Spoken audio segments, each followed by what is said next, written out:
सिखाने नहीं आ रहा, भाषा इनडायरेक्टली सीख जाएंगे, बट पर्पस ये नहीं है कि भाषा सिखाने कुणाल को बुलाया जा रहा है ताकि टाई एंड डाई वर्कशॉप रखवाई जाए। इनडायरेक्टली सीख जाएंगे बट पर्पस नहीं है, क्योंकि हमसे ये पूछा था पर्पस क्या नहीं है। ठीक है, सीटेट अपने आप में आसान एग्जाम है, बट फिर भी ज्यादातर लोग 70-80% के करीब, आई थिंक, पहले तो और खतरनाक स्थिति थी, फेल ही होते हैं। उसका रीजन यही है कि हम इसके अप्रोच को नहीं समझ पाते, हम पेडागोजी नहीं समझ पाते, हमको करने हैं मुश्किल क्वेश्चन, है ना।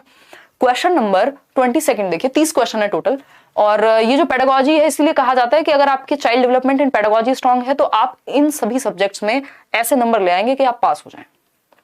डीएलएड कंप्लीट है, अपीयरिंग में हूं क्या, 6 to 8 भर दो। अगर रोशन ग्रेजुएशन किया हुआ है तो भर दो, दोनों पेपर भर दो। फिर देखो, अगर हम बात करें, Mehar has few students in class who have been displaced from their native place. Native place क्या है? जो हमारी मेन जगह थी, जो हमारा मूल स्थान था, जिस जगह से वो बच्चे थे उनको डिस्प्लेस किया गया है, वो इधर उधर चले गए। मेहर जो कि एक टीचर हैं, उन्होंने ये नोटिस किया है कि कुछ बच्चों को, कुछ ऐसे बच्चे हैं जो डिस्प्लेस्ड होकर के आए, अपने नेटिव प्लेस से हट के आए। मान लीजिए बिहार से थे बट अब उनको दिल्ली भेजा गया या किसी और जगह से थे जहां पे नेचुरल डिजास्टर आ गया, भगवान ना करे आए, बट आता है, ऐसा होता है। उत्तराखंड से थे मान लीजिए, तो नेचुरल डिजास्टर वहां हुआ और बच्चों को डिसलोकेट करना पड़ा, इधर उधर जाना पड़ा, अपना नेटिव प्लेस छोड़ के, अपना मूल निवास छोड़ करके।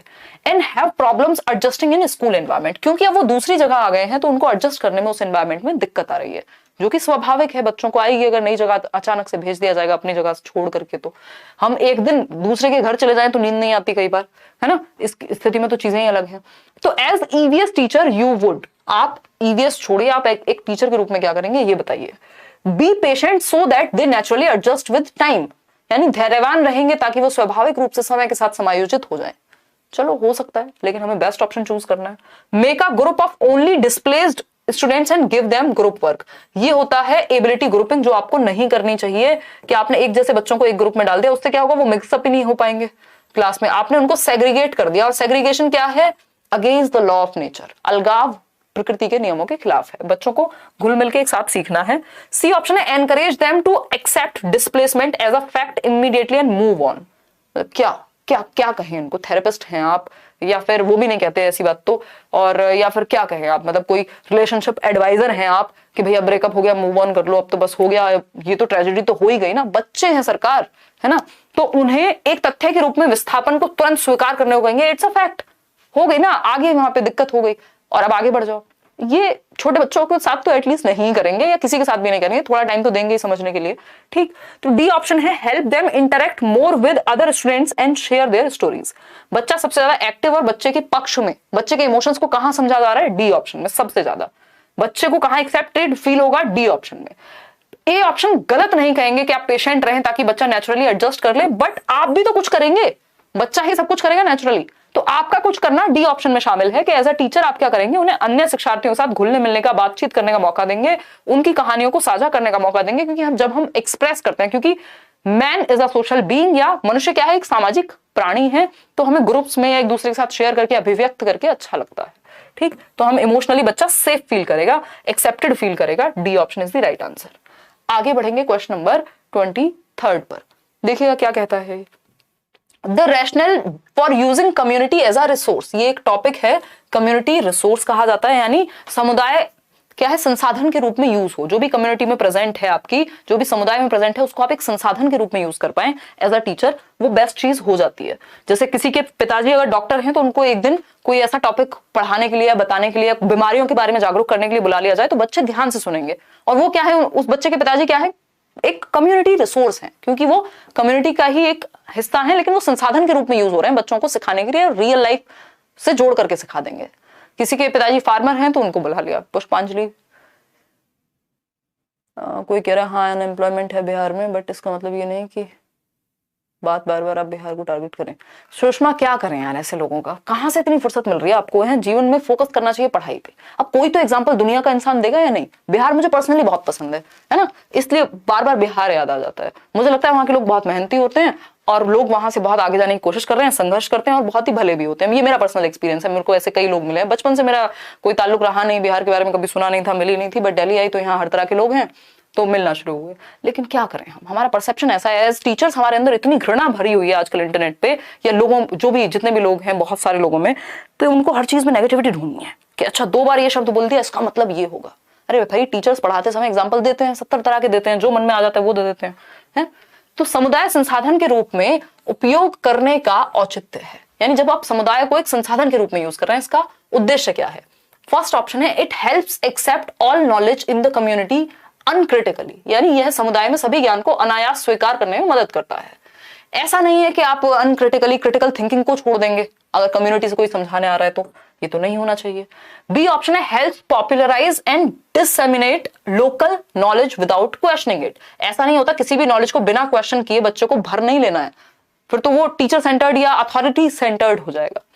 Community itself has a stake in their children's learning and needs to be involved. ये बात बिल्कुल सही है कि समुदाय का भी अपनी हिस्सेदारी है, भागीदारी है बच्चों को सिखाने में, इसलिए उनका भी इन्वॉल्व होना जरूरी है। बच्चा एक तो रियल लाइफ से जुड़ेगा, दूसरा समुदाय उनको कुछ सिखा पा रहा है तो वो सोसाइटी के लिए तो बन रहे हैं ना। लर्निंग एक सोशल एक्टिविटी है, ठीक। डी ऑप्शन है community if not involve will be offended.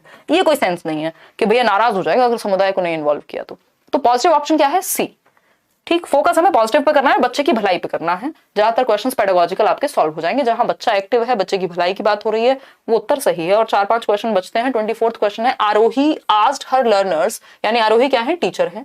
उन्होंने अपने लर्नर्स से पूछा draw a map of their classroom. उनका जो क्लासरूम है जिसमें वो है, एक मैप बनाए उनका। This activity will help in developing, कि भाई कहां से बरामदा है, यानी कहां से आपका वो कॉरिडोर है, कहां सीढ़ियां जाती हैं। मेरी ड्राइंग तो खैर खतरनाक है।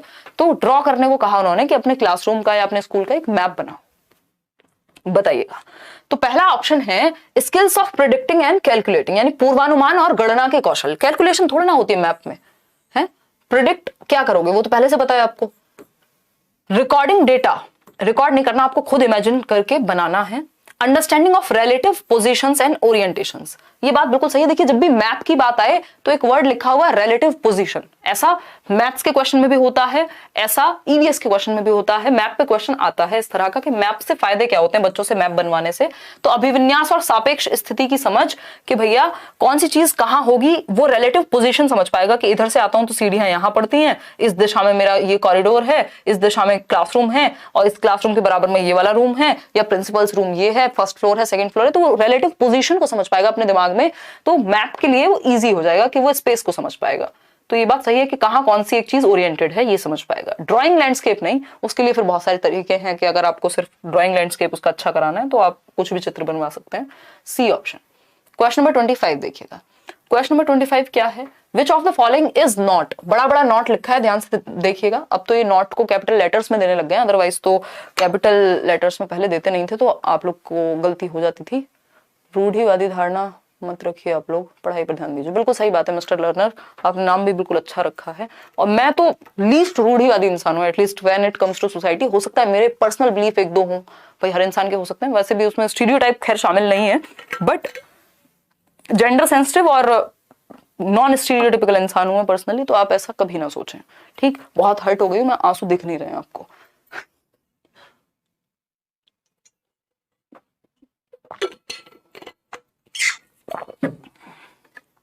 देखिएगा, खैर अगर हम बात करते हैं कि निम्नलिखित में से क्या पाठ्यचर्या के करिकुलम है, कि हाँ करिकुलम में तो पाठ्यचर्या ही होगा, चर्चा भी नहीं।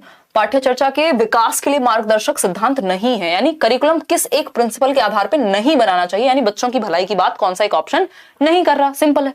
पहला ऑप्शन है connecting school knowledge to outside world, यानी रियल लाइफ से कनेक्ट कर दो, तो ये तो अच्छी बात है, हमें तो नॉट पूछा है। Ensuring that learning shifts from rote methods, ये भी बात सही है कि रटने से शिफ्ट हो जाए, मीनिंगफुल लर्निंग बन जाए, सही है।